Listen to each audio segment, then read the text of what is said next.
Okay, well, hello everyone, welcome back. Welcome to the current affairs of 9th and 10th October 2021. Let's have the first one. World Post Day is observed on, ఎప్పుడు celebrate చేస్తామండి? It is celebrated on October 9th every year. Basically ఈ October 9th ఉన్నటువంటి speciality ఏంటంటేనండి, that is universal postal union. ఈ సంస్థని establish చేసినటువంటి day సందర్భంగా దాని సందర్భంగా ప్రతి సంవత్సరం కూడా వరల్డ్ పోస్ట్ డే అనేటువంటి దాన్ని సెలబ్రేట్ చేస్తాం. దీని యొక్క హెడ్ క్వార్టర్స్ వచ్చేసి ఎక్కడ ఉన్నాయండి? Those are situated in Bern, స్విట్జర్లాండ్లో దీని యొక్క హెడ్ క్వార్టర్స్ అన్నవి ఉన్నాయి. ఆ విధంగా ప్రతి సంవత్సరం కూడా దాని ఎస్టాబ్లిష్మెంట్ జస్ట్ లైక్ దట్ మన international Olympic association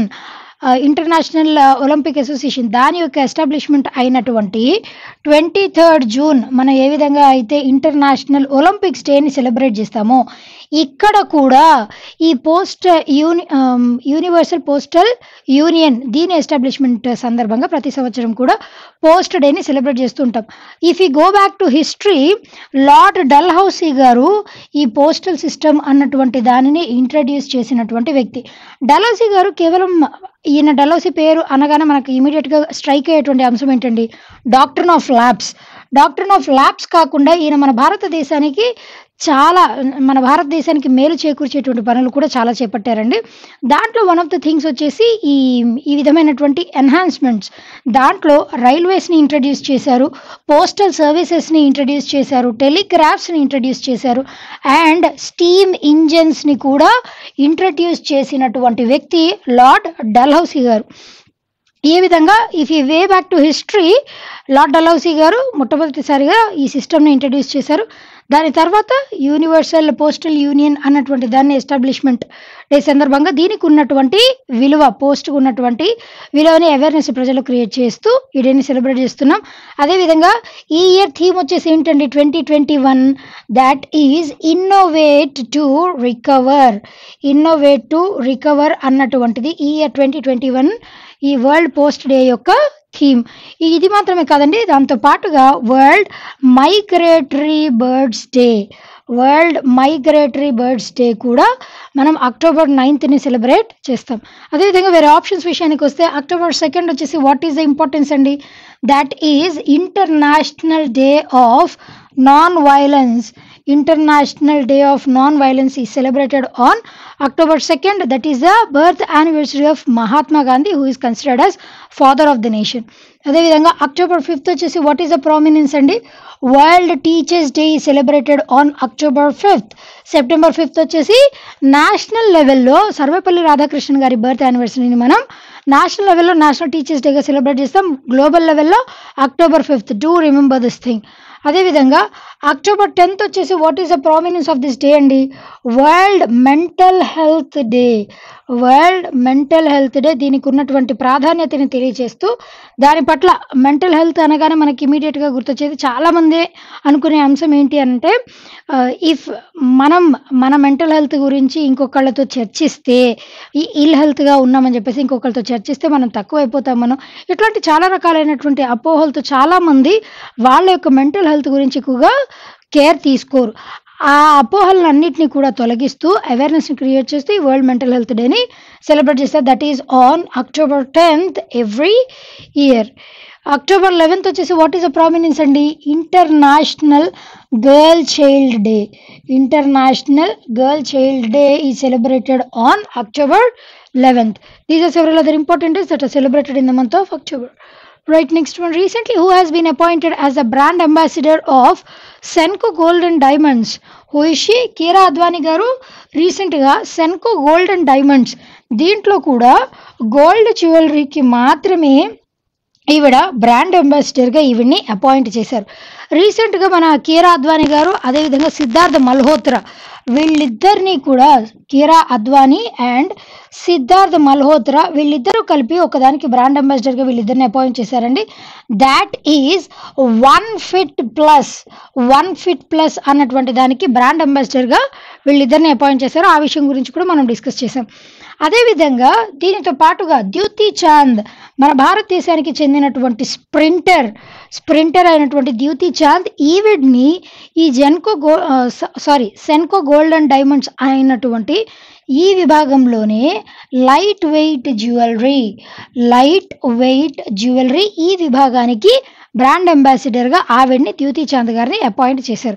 these are recent appointments. అదేవిధంగా వేరే ఆప్షన్స్ విషయానికి వస్తే రష్మిక మందన్న గారు మెక్డొనాల్డ్స్ ఇండియా, మెక్డీ ఇండియా మనందరం చాలా ఇష్టంగా తినేటువంటి junk food that is McDonald's India అన్నటువంటి దానికి బ్రాండ్ అంబాసిడర్గా రష్మిక మందన్న గారిని అపాయింట్ చేశారు. అదేవిధంగా తాప్సీ పన్ను గారిని వచ్చేసి ఓగ్ ఐవేర్ అన్నటువంటి దానికి తాప్సీ పన్ను గారిని బ్రాండ్ అంబాసిడర్గా అపాయింట్ చేశారు. ప్రియాంక చోప్రా జోనస్ గారిని వచ్చేసి ఇటాలియన్ లగ్జరీ బ్రాండ్ అయినటువంటి బివాల్గరీకి ఈవిని బ్రాండ్ అంబాసిడర్గా అపాయింట్ చేశారు. దానితో పాటుగా జియో మ్యామీ ముంబై ఫిల్మ్ ఫెస్టివల్ దీనికి చైర్పర్సన్గా కూడా ఈవిడ్ని రీసెంట్గా అపాయింట్ చేశారు. దానికంటే ముందు దీపికా పదుకునే గారు చైర్పర్సన్గా ఉండేవారు. ఆవిడ దిగిపోయిన తర్వాత ప్రియాంక చోప్రా జోనస్ గారిని జియో మామీ ముంబై ఫిల్మ్ ఫెస్టివల్ దానికి ఈవిడ్నే చైర్పర్సన్గా అపాయింట్ చేశారు. క్లియర్ కదండి? These are several other important things. But next who has been chosen for the 4th Satyajit Ray award? ఎవరిని అపాయింట్ చేశారు? ఎవరికి వచ్చిందండి ఈ అవార్డు? బెజవాడ గోపాల్ గారు. సత్యజిత్ రే అవార్డ్ అన్నటువంటిది ఏ ఫీల్డ్ ఆఫ్ యాక్టివిటీకి సంబంధించినటువంటి అవార్డ్? ఇది కూడా ఇంపార్టెంట్ అండి. దాట్ ఈజ్ ఇండియన్ సినిమాకి సంబంధించినటువంటి అవార్డు. మన ఇండియన్ సినిమాలో highest award related to Indian cinema అంటే ఏముందండి? That is Dadasaheb Phalke award. This is considered to be the highest award in the case of Indian cinema. Just like మన highest civilian honour అనగానే భారత్ రత్న అని ఏ విధంగా అయితే చెప్తామో, ఇండియన్ సినిమా ఆ రంగానికి దాదాసాహెబ్ ఫాల్కే అవార్డ్ అనేది it is considered to be the peak award అని చెప్పొచ్చు. అయితే ఇక్కడ సత్యజిత్ రే అన్నటువంటి పర్సన్ ఎవరండి? ఈయన కూడా ఎమినెంట్ ఇండియన్ డైరెక్టర్ అండి. చాలా మూవీస్ని చాలా స్పెసిఫిక్గా చాలా మూవీస్ని డైరెక్ట్ చేశారు. అదేవిధంగా ఈయన రైటర్ టు సత్యజిత్ రే గారు. ఆయన చనిపోయిన తర్వాత ఆయన పేరు మీదుగా ఆయన ఇండియన్ సినిమాకి చేసినటువంటి కాంట్రిబ్యూషన్కి ప్రతిఫలంగా కేరళ గవర్నమెంట్ అన్నటువంటిది ప్రతి సంవత్సరం కూడా ఆయన పేరు మీదుగా ఈ సత్యజిత్ రే అవార్డు అన్నటువంటి దాన్ని ఎవరైతే ఇండియన్ సినిమా పట్ల ఎక్కువగా కాంట్రిబ్యూట్ చేస్తారో అలాంటి వ్యక్తుల్ని, అంటే డిస్టింగ్విష్డ్ పర్సనాలిటీని ఐడెంటిఫై చేసి అవార్డ్స్ని ప్రజెంట్ చేస్తారు. రీసెంట్ వన్ వచ్చేసి 4th అండి. అర్లియర్ ఎవరికి వచ్చిందండి అని అంటే అదూర్ గోపాలకృష్ణన్ గారికి అవార్డు లభించింది. మదాబి ముఖర్జీ ఈవిడ యాక్ట్రెస్ అండి. ఈవిడకి కూడా ఈ అవార్డు లభించింది. కేవలం డైరెక్టర్స్కి ప్రొడ్యూసర్స్కి మాత్రమే అని కాదండి. దీంట్లో యాక్టర్స్ కానీ యాక్ట్రెస్లు కానీ ఎవరైతే డిస్టింగ్విష్డ్ వర్క్ని కనబరుస్తారో వాళ్ళందరికీ అవార్డ్స్ని ప్రజెంట్ చేస్తూ ఉంటారు. అదేవిధంగా మోహన్ జీ గారిని ఈయనకి కూడా వీళ్ళ ముగ్గురికి ఇది వరకు ఈ అవార్డు అన్నటువంటిది లభించింది. అండ్ రీసెంట్ అవార్డు వచ్చేసి బెజవాడ గోపాల్ గారు. ఈ బెజవాడ గోపాల్ గారు ఈయన 30+ తెలుగు మూవీస్ని డైరెక్ట్ చేసినటువంటి వ్యక్తి. అదేవిధంగా 3 హిందీ లాంగ్వేజ్లో మూవీస్ని కూడా డైరెక్ట్ చేసినటువంటి వ్యక్తి. ఆ విధంగా ఆయన చేసినటువంటి కాంట్రిబ్యూషన్కి ప్రతిఫలంగానే ఈ సత్యజిత్ రే అవార్డు అన్నటువంటిది రీసెంట్గా ఆయన కాంట్రిబ్యూట్ చేశారు. Right, next one. Mette Frederiksen arrived in New Delhi on a 3-day visit to India. She is the Prime Minister of which country? What is that country అండి? It is Denmark. Denmark capital and currency వచ్చేసి ఏమేమి ఉన్నాయండి? Those are Copenhagen and the currency is Danish krone. These are capital and currency. అయితే ఇక్కడ అంటే ఇప్పటి వరకు 20 months time పీరియడ్లో వేరే దేశం నుంచి మన భారతదేశానికి విజిట్ చేసినటువంటి మొట్టమొదటి ప్రైమ్ మినిస్టర్గా ఈవిడ పేరు పేర్కొనవచ్చు. అయితే ఈవిడ విజిట్ చేసినటువంటి ఈ 3-day విజిట్లో కూడా వీళ్ళు చర్చించినటువంటి అంశాలు ఏంటి అని అంటే environment related strategy, green strategy అన్నటువంటి దాన్ని ఆల్రెడీ మనకి డెన్మార్క్కి we had a strategy links between both the countries. అయితే ఇది వరకు ఏర్పరచుకున్నటువంటి ఆ స్ట్రాటజీని, ఎన్వైర్న్మెంట్ రిలేటెడ్ స్ట్రాటజీని ఇప్పుడు ఇంకా పటిష్టపరుస్తూ దాని గురించినటువంటి చర్చని కూడా చేపట్టారు. ఆవిడ డెన్మార్క్కి చెందినటువంటి prime minister. She is on a visit and ఈవిడ్ని వెల్కమ్ చేస్తూ మన ప్రైమ్ మినిస్టర్ నరేంద్ర మోదీ గారు ఈ 3-day విజిట్లో కూడా భాగస్వామ్యం తీసుకున్నారు. అదేవిధంగా వేరే ఆప్షన్స్ విషయానికి వస్తే ఫిన్లాండ్ క్యాపిటల్ వచ్చేసి ఏముందండి, దాట్ ఈజ్ హెల్సింకి. అదేవిధంగా ఇక్కడ ఫిన్లాండ్కి పిఎంగా సర్వ్ చేసినటువంటి వ్యక్తి ఎవరండి, సనా మారిన్ గారు. ఈవిడ గ్లోబల్ లెవెల్లో వరల్డ్ లెవెల్లోనే అతి తక్కువ వయస్సులో ప్రైమ్ మినిస్టర్ అయినటువంటి మొట్టమొదటి మహిళ, youngest prime minister in the world ఎవరండి అని అంటే సనా మారిన్ గారు ఫిన్లాండ్కి ప్రైమ్ మినిస్టర్గా సర్వ్ చేస్తున్నారు at the age of 34 years. పాకిస్తాన్కి పిఎంగా ఎవరు ఉన్నారండి, ప్రస్తుతం వచ్చేసి ఇమ్రాన్ ఖాన్ గారు పాకిస్తాన్కి పిఎంగా సర్వ్ చేస్తున్నారు. పాకిస్తాన్ క్యాపిటల్ అండ్ కరెన్సీ వచ్చేసి ఏమేమి ఉన్నాయండి, those are Islamabad and the currency is Pakistani rupee. అదేవిధంగా న్యూజిలాండ్కి ప్రైమ్ మినిస్టర్గా ఎవరున్నారండి, న్యూజిలాండ్కి ప్రైమ్ మినిస్టర్గా జెసిండా ఆర్డెన్ గారు. Jacinda Ardern, she is serving as the prime minister of New Zealand. New Zealand capital and currency వచ్చేసి ఏమేమి ఉన్నాయండి, those are Wellington and the currency is New Zealand dollar. These are capital and currency. బంగ్లాదేశ్కి prime మినిస్టర్గా ఎవరు serve చేస్తున్నారండి, షేక్ హసీనా గారు బంగ్లాదేశ్కి prime మినిస్టర్గా serve చేస్తున్నటువంటి మహిళ. బంగ్లాదేశ్ క్యాపిటల్ అండ్ కరెన్సీ వచ్చేసి those are Dhaka and the currency is taka. These are several other important things related to this. Clear kadandi? Right. Next one. Which of the following has declared as the 4th tiger reserve in Chhattisgarh? What are those things? And those are Guru Ghasidas National Park, which is in Madhya Pradesh region. అదేవిధంగా Tamor Pingla wildlife sanctuary, which is in the region of Jharkhand. ఈ మధ్యప్రదేశ్కి జార్ఖండ్కి మధ్యలో ఉన్నటువంటి ఈ రెండు, ఒకటి national park, ఇంకొకటి వైల్డ్ లైఫ్ సాంక్చురీ, మధ్యలో ఉన్నటువంటి రీజియన్ ఏదైతే ఉందో ఆ మధ్యలో సరౌండ్ అయి ఉన్నటువంటి రీజియన్, దానిని టైగర్ రిజర్వ్గా రీసెంట్గా నేషనల్ టైగర్ కన్జర్వేషన్ అథారిటీ వాళ్ళు దీనిని డిక్లేర్ చేశారు. ఎప్పుడైనా సరే ఒక రిజర్వ్ ఫారెస్ట్ అయినా, ఒక నేషనల్ పార్క్ అయినా, వైల్డ్ లైఫ్ శాంక్చురీ అయినా టైగర్ రిజర్వ్గా డిక్లేర్ చేయాలి అని అంటే ఆ రైట్స్ ఎవరికి ఉంటాయండి అని అంటే నేషనల్ టైగర్ కన్జర్వేషన్ అథారిటీ వీళ్ళకు ఉంటాయి. And it comes under which ministry which ministry అంటే ministry of environment, forest and climate change. ఈ మినిస్ట్రీ కిందకి వస్తుంది. అండ్ ఇక్కడ టైగర్ అనగానే మనకి ఇమీడియట్గా గుర్తు రావాల్సినటువంటి అంశం ఏంటండి, టైగర్ అన్నటువంటిది మన national animal that is tiger. అదేవిధంగా దీని యొక్క సైంటిఫిక్ నేమ్ వచ్చేసి ఏంటండి, Panthera Tigris. That is the scientific name of tiger అండి. మన గ్లోబల్ లెవెల్లో చూస్తే టోటల్గా ఎన్ని స్పీషీస్ ఆఫ్ టైగర్స్ ఉన్నాయండి అని అంటే టోటల్గా 8 జాతులకి చెందినటువంటి 8 వెరైటీ ఆఫ్ టైగర్ స్పీషీస్ అన్నవి గ్లోబల్ లెవెల్లో ఉన్నాయి. ఆ 3 టైగర్ స్పీషీస్లో 3 టైగర్ స్పీషీస్ అన్నవి ఆల్రెడీ ఎక్స్టింక్ట్ అయిపోయాయండి. ఆ ఎక్స్టింక్ట్ అయిపోయినటువంటి స్పీషీస్ వచ్చేసి ఏమేమి ఉన్నాయంటే జావన్ టైగర్స్, సుమిత్రన్ టైగర్స్ అండ్ ఇంకొకటి కాస్పియన్ టైగర్స్. ఈ మూడు స్పీషీస్కి చెందినటువంటి టైగర్స్ అనేవి ఇప్పుడు ఎక్స్టింక్ట్లో ఉన్నాయి, ఇప్పుడైతే లేవు. మన భారతదేశంలో ఉన్నటువంటి టైగర్ స్పీషీస్ వచ్చేసి ఏంటండి, రాయల్ బెంగాల్ టైగర్ అని అంటాం. బెంగాల్ టైగర్ స్పీషీస్ వచ్చేసి మన భారతదేశంలో అందుబాటులో ఉన్నటువంటి టైగర్ స్పీషీస్. అండ్ ఈ టైగర్స్కి సంబంధించినటువంటి సెన్సెస్ని కూడా ఎన్ని సంవత్సరాలకు ఒకసారి క్యారీ అవుట్ చేస్తారని అంటే ప్రతి 4 సంవత్సరాలకు ఒకసారి దీనికి సంబంధించి సెన్సెస్ని క్యాలిక్యులేట్ చేస్తారు. జస్ట్ లైక్ మన భారతదేశంలో పాపులేషన్ 10 సంవత్సరాలకు ఒకసారి ఎలాగైతే లెక్కిస్తారో టైగర్స్ యొక్క పాపులేషన్ అనేది దినదినాభివృద్ధి చెందుతుందా, రెడ్యూస్ అయిపోతుందా, ఎంతవరకు ఎక్స్టెంట్ అయిపోతుందా, వీటన్నిటిని పరిగణలో పెట్టుకుని సెన్సెస్ అన్నటువంటి దాన్ని ప్రతి 4 సంవత్సరాలకు ఒకసారి క్యారీ అవుట్ చేస్తుంటారు. దీనికోసం అని చెప్పేసి వీళ్ళు ఇంట్రడ్యూస్ చేసినటువంటి యాప్ ఏంటండి అని అంటే M-Stripes అన్నటువంటి యాప్ని నేషనల్ టైగర్ కన్జర్వేషన్ అథారిటీ వాళ్ళు ఈ సెన్సస్ కోసమే దీనిని ఇంట్రడ్యూస్ చేశారు. ఇప్పటి వరకు మన భారతదేశంలో ఉన్నటువంటి total number of tiger reserves ఏంటండి, prior to this tiger reserve 52 tiger reserves అన్నవి మన భారతదేశంలో ఉన్నాయి. రీసెంట్గా శ్రీవిల్లిపుత్తూర్ మణిమేఖలై టైగర్ రిజర్వ్ అండి. Shri Villiputtur Manimekala tiger reserve. ఈ టైగర్ రిజర్వ్ ఎక్కడ ఉంది అని అంటే that is situated in the area of Tamil Nadu స్టేట్లో ఈ టైగర్ రిజర్వ్ ఉందండి. దీనిని 51st టైగర్ రిజర్వ్గా మనం 51st టైగర్ రిజర్వ్గా ఎన్టీసీఏ వాళ్ళు రీసెంట్గా డిక్లేర్ చేశారు.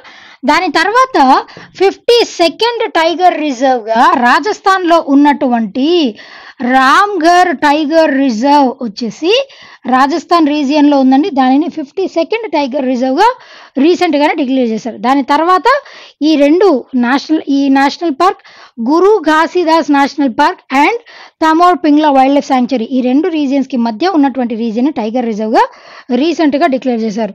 అయితే ఇక్కడ ఉన్నటువంటి ఇంకా మిగతా 3 టైగర్ రిజర్వ్స్ ఏంటండి ఛత్తీస్గఢ్లో ఉన్నటువంటివి అంటే those are Udanti Sitanadi tiger reserve, Achanakmar tiger reserve, దీనితో పాటుగా ఇంకొక టైగర్ రిజర్వ్ ఉందండి, that is Indravati tiger reserve. Indravati tiger reserve కూడా ఉంది. టోటల్గా ఈ 3 రిజర్వ్స్ ఉన్నాయి. దానితో పాటుగా ఇప్పుడు 4th టైగర్ రిజర్వ్ ఆఫ్ ఛత్తీస్గఢ్గా దీనిని డిక్లేర్ చేశారు. ఛత్తీస్గఢ్ క్యాపిటల్ సిటీ వచ్చేసి ఏంటండి, దాట్ ఈజ్ రాయ్పూర్. అదేవిధంగా ఈ టైగర్ సెన్సెస్కి సంబంధించి 2018లో కండక్ట్ చేసినటువంటి సెన్సస్ వచ్చేసి గిన్నీస్ బుక్ ఆఫ్ వరల్డ్ రికార్డ్స్లో కూడా చోటుని సాధించింది. ఎందుకనంటే ఎక్కువ నెంబర్ ఆఫ్ కెమెరాస్తో మొట్టమొదటిసారిగా అంటే వాస్ట్ లెవెల్లో చేపట్టినటువంటి టైగర్ సెన్సస్ దాట్ అందుకోసం అని చెప్పేసి రీసెంట్గా 2018లో జరిగినటువంటి సెన్సస్ దాని ప్రకారం అండ్ సెన్సస్లో కూడా మార్పు వచ్చిందండి. ఇది వరకుతో కంపేర్ చేస్తే ఆల్మోస్ట్ టైగర్ యొక్క పాపులేషన్ డబల్ అయిందని చెప్పొచ్చు. ఆ విధంగా గిన్నీస్ బుక్ ఆఫ్ వరల్డ్ రికార్డులోకి కూడా టైగర్ సెన్సస్ అన్నటువంటిది చోటు చేసుకుంది. అది ఏ ఇయర్కి సంబంధించండి, 2018. This is all about tiger and related info. Right, next one, Hunar Haat exhibition will be organized in, ఎక్కడ ఆర్గనైజ్ చేయనున్నారండి, రాంపూర్ యూపీ. అక్టోబర్ 16th నుంచి దీనిని స్టార్ట్ చేయనున్నారండి. 16th నుంచి 25th వరకు. After Dussehra it is going to be start. Hunar Haat అన్నటువంటిది ఏంటి అనంటే, హాత్ అనంటే దాని యొక్క లిటరల్ మీనింగ్ వచ్చేసి ఈ హాత్ అంటే హ్యాండ్, హునర్ అంటే ఆర్టిస్టిక్ హ్యాండ్ అని చెప్పేసి దాని యొక్క అర్థం. హ్యాండిక్రాఫ్ట్స్ వాళ్ళ యొక్క వర్క్ని ఎన్హాన్స్ చేయడం, వాళ్ళ యొక్క వర్క్ని ఎంకరేజ్ చేయడం కోసం అని చెప్పేసి ఆర్టిఫాక్ట్స్ కానీ హ్యాండిక్రాఫ్ట్స్ వాళ్ళు తయారు చేసేటువంటి ఏ వస్తువులైనా సరే Hunar Haat it comes under ministry of minority affairs. Ministry of minority affairs కిందకు వస్తుందండి. దీని యొక్క యూనియన్ మినిస్టర్ ఎవరున్నారండి, ముఖ్తార్ అబ్బాస్ నఖ్వీ గారు. ముఖ్తార్ అబ్బాస్ నఖ్వీ గారు దీనికి యూనియన్ మినిస్టర్గా సర్వ్ చేస్తున్నటువంటి వ్యక్తి. అయితే ఈయన ఆధ్వర్యంలో మినిస్ట్రీ ఆఫ్ మైనారిటీ అఫైర్స్ దీని ఆధ్వర్యంలో ప్రతి సంవత్సరం కూడా ఈ హునర్ హాత్ అన్నటువంటి ఎగ్జిబిషన్ని రకరకాల ప్లేసెస్లో, ఒక ప్లేస్లో ఒక వారం, సమ్ ఢిల్లీలో, సమ్ ఇంకొక బీహార్ స్టేట్లో, యూపీ స్టేట్లో, మహారాష్ట్ర, మన తెలంగాణ, ఇట్లా డిఫరెంట్ ప్లేసెస్లో హునర్ హాత్ అన్నటువంటి దాన్ని క్యారీ అవుట్ చేస్తూ ఉంటారు. సో దాట్ దీని ద్వారా ఏంటి అని అంటే హ్యాండిక్రాఫ్ట్స్ ఆర్టిజన్స్ని, ఇక్కడ ఎగ్జిబిషన్ అనగానే మీకు గుర్తు రావాల్సింది ఏంటండి, ఎగ్జిబిషన్ అని ఎందుకు అంటాము అని అంటే ఒకటే కేటగిరీ కాకపోతే ఇక్కడ artisans wide variety of states అంటే ఇన్యూమరబుల్ స్టేట్స్ నుంచి ఇన్యూమరబుల్ ఆర్టిజన్స్ వచ్చేసి వాళ్ళ వస్తువుల యొక్క ప్రదర్శనని చేపడతారు. That is exhibition. ఎక్కడ జరగబోతుంది అని అంటే ఉత్తరప్రదేశ్లో స్టార్ట్ అవబోతుంది. ఉత్తరప్రదేశ్ క్యాపిటల్ సిటీ వచ్చేసి ఏముందండి, దాట్ ఈజ్ లక్నో. అండ్ ఉత్తరప్రదేశ్కి సీఎంగా సర్వ్ చేస్తున్నటువంటి వ్యక్తి ఎవరండి, యోగి ఆదిత్యనాథ్ గారు ఉత్తరప్రదేశ్కి సీఎంగా ఉన్నారు, ప్రస్తుతం కొనసాగుతున్నారు. Clear, right. Next one, so which of the following country is celebrating 51st independence anniversary on October 10th? What is that country అండి, it is ఫిజీ. ఫిజీ యొక్క క్యాపిటల్ సిటీ వచ్చేసి ఏముందండి, that is సువా is the capital city of Fiji. రీసెంట్గా దీని యొక్క 51st anniversary వచ్చేసి October 10th celebrate చేస్తున్నారు. అంటే ఇండిపెండెన్స్ వచ్చి 51 ఇయర్స్ కంప్లీట్ అయినటువంటి సందర్భంగా దీన్ని సెలబ్రేట్ చేస్తూ అండ్ వాళ్ళు చేపట్టినటువంటి అంశాలు, ఈ కోవిడ్-19 ఫస్ట్ వేవ్, సెకండ్ వేవ్ని వాళ్ళు ఏ విధంగా ఎదుర్కొన్నారు, 80% of their population have vaccinated అని కూడా వీళ్ళు రీసెంట్గా జరిగినటువంటి 51st ఇండిపెండెన్స్ డే యాక్టివిటీలో దీన్ని ప్రస్తావించారు. దీంతో పాటుగా ఇంకొక దేశం కూడా రీసెంట్గా ఈ ఇయర్ 2021 వచ్చేసి 51st ఇండిపెండెన్స్ డే సెలబ్రేట్ చేసుకుంటుందండి. That is Bangladesh. దీని యొక్క క్యాపిటల్ వచ్చేసి ఏంటండి? ఢాకా. బంగ్లాదేశ్కి పిఎంగా సర్వ్ చేసినటువంటి వ్యక్తి షేక్ హసీనా గారు. నేను ఇదివరకే చెప్పాను 1971 బంగ్లాదేశ్ లిబరేషన్ వార్.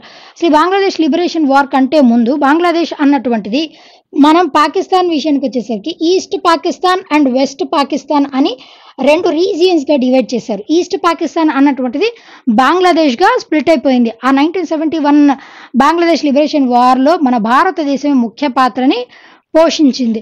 ఆ విధంగా 1971లో జరిగినటువంటి వార్లో వీళ్ళకి ఇండిపెండెన్స్ అన్నటువంటిది లభించింది.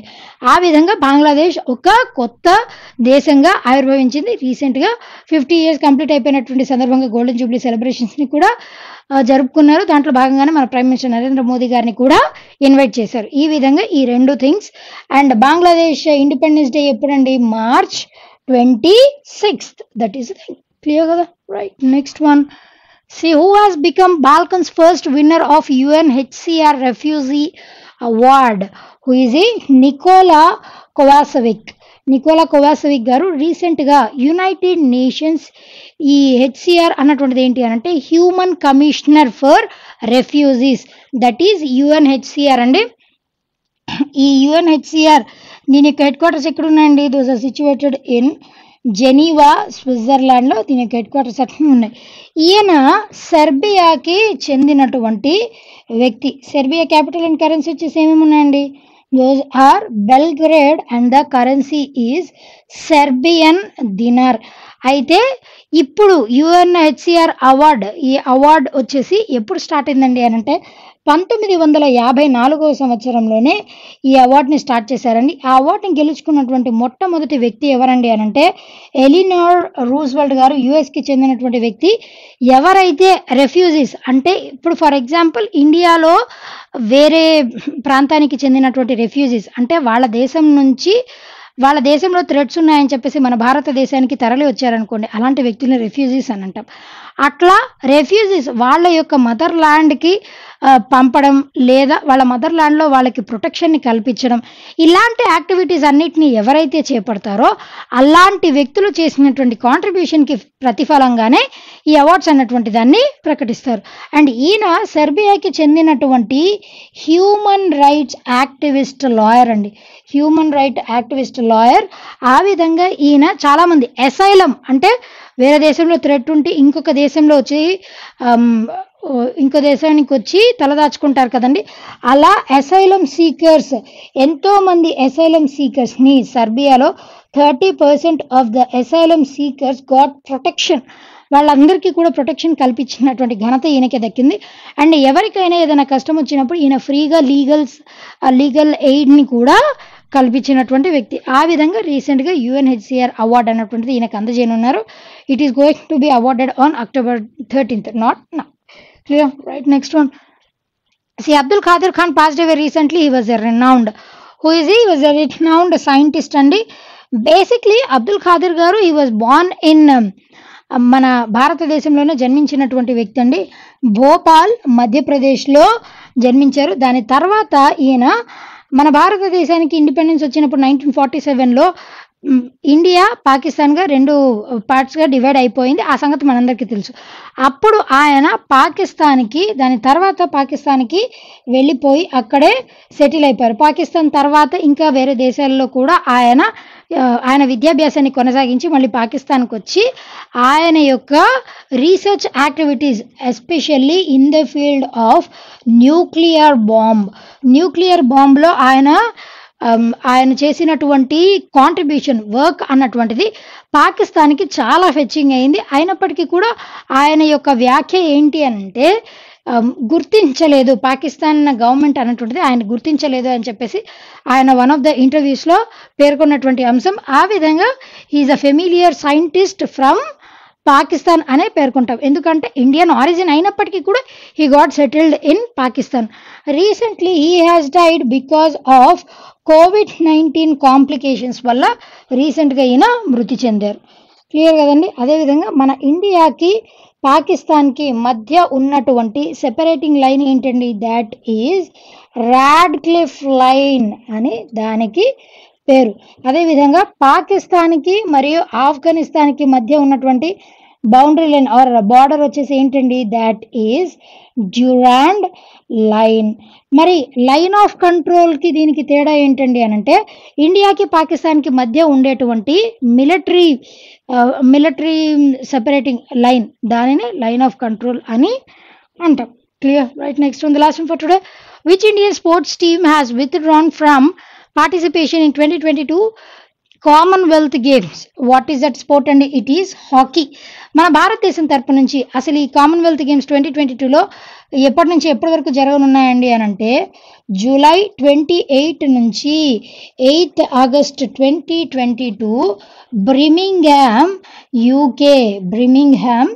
యూకేలో ఈ పోటీలు అన్నవి జరగబోతున్నాయి. అయితే దీంట్లో భాగంగా మన భారతదేశం ఎందుకండి బయటకు వచ్చేసారు అని అంటే, రీసెంట్గా ఇండియన్ ఒలింపిక్ అసోసియేషన్ ప్రెసిడెంట్ అయినటువంటి నరీందర్ భట్రా గారు దీనిని డిక్లేర్ చేశారు. అదేవిధంగా union minister of sports and youth affairs ఎవరండి? He is Anurag Thakur garu. ఈయన క్వశ్చన్ చేశారండి రీసెంట్గా, why you people want to come out of this Commonwealth games 2022. అయితే ఈ men's hockey team, women's hockey team వీళ్ళు ఇచ్చినటువంటి వ్యాఖ్యలు ఏంటి అని అంటే, వాళ్ళు ఇచ్చినటువంటి ఎక్స్ప్లెనేషన్, నెక్స్ట్ జరగబోయేటువంటి ఏషియన్ గేమ్స్ సేమ్ 2022లో ఏషియన్ గేమ్స్ కూడా జరగనున్నాయి. ఈ 2022లో జరగనున్నటువంటి ఏషియన్ గేమ్స్లో మేము పాల్గొనేందుకు మాకు చాలా తక్కువ టైం ఉంది. దాంట్లో భాగంగానే మేము కామన్వెల్త్ గేమ్స్ని క్విట్ చేయాలి అని అనుకుంటున్నాం అని అన్నారు. ఎందుకండి ఏషియన్ గేమ్స్కి ఎంత ప్రాధాన్యత ఇచ్చారు అని అంటే, నెక్స్ట్ 2024వ సంవత్సరంలో ప్యారిస్లో జరగబోయేటువంటి సమ్మర్ ఒలింపిక్స్, ప్యారిస్లో జరగబోయేటువంటి ఒలింపిక్స్లో ఈ ఏషియన్ గేమ్స్లో విన్నర్స్గా నిలిచినటువంటి పార్టిసిపేట్ చేసి విన్నర్స్గా నిలిచినటువంటి వాళ్ళకి డైరెక్ట్ ఎంట్రీ అన్నటువంటిది లభిస్తుంది. కాబట్టి ఎంట్రీ గేట్ లాగా వ్యవహరిస్తుంది. కాబట్టి వాళ్ళు ఈ నిర్ణయాన్ని తీసుకొని మనకి తెలియజెప్పారు. మన భారతదేశంలో హాకీకి చెందినటువంటి one familiar personality is there అండి. Who is he? Major Dhyan Chand garu. ఈయన యొక్క birth anniversary that is on August 29th. దానినే మనం నేషనల్ లెవెల్లో నేషనల్ స్పోర్ట్స్ డేగా కూడా సెలబ్రేట్ చేస్తాం. That is the speciality of major Dhyan Chand గారు. మన భారతదేశానికి ఒలింపిక్స్లో ఎక్కువ గోల్డ్ మెడల్స్ ఏ క్రీడ నుంచి లభించాయండి అని అంటే, అది కూడా హాకీ స్పోర్ట్ నుంచే లభించింది. రీసెంట్గా జరిగినటువంటి టోక్యో 2020 ఒలింపిక్స్లో మెన్స్ హాకీ టీం వీళ్ళకి బ్రాంజ్ మెడల్ అన్నటువంటిది లభించింది. విమెన్స్ హాకీ టీంకి ఎటువంటి మెడల్ లభించలేదు. They have lost, they got defeated by Argentina team. అయితే మెన్స్ హాకీ టీంకి అయితే బ్రాంజ్ మెడల్ అనేటువంటిది రీసెంట్గా 2020 ఒలింపిక్స్లో లభించింది. క్లియర్ కదండి? That's the news. Well, that's all for today. We'll be meeting again tomorrow. Until then, be fit, be consistent, and thank you.